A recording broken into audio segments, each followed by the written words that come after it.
Hanımlar, size en güzel reseptle asan ve dadlı nar kavurması resepti diyeyim. Pişirseniz hiç peşman olmazsınız. Çünkü iyisi evi bürüyür. Güzel kokusu, lezzeti. 3 tane soğanı yarım halka nazik nazik doğruyoruz. Qəşəng onu birinci əlimizlə əzirik. Sonra qoyuruq. Biraz duru yağ, biraz kərə yağı, duzunu da əlavə eləyirik və qoyuruq pörtlənməyə. Burada toyuğumuzu duz, istiot, biraz da mama düzəltdiyi biber tuzundan qəşəng soğan biraz pörtlənir. Sonra ətləri də əlavə eləyirik.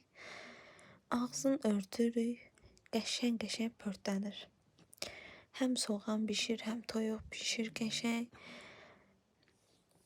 Deməli, soğan da tam qızarır, toyuq da tam bişir. Ən axırda baxırıq ki, ikisi də qəşəng bişib. Sonra təzə yenə qapağı açıram. Qazın xodunu lap az xodda qoyuram axırda. Narı əlavə eləyirəm və ağzını örtürəm. Tam az xodda narın dadı çıxır ona, biraz da ondan pörtlənir belə deyim. Vsyo hazırdır. Bişirin, yeyin, nuş eləyin. Heç peşman olmazsınız. Çox ləzzətlidir.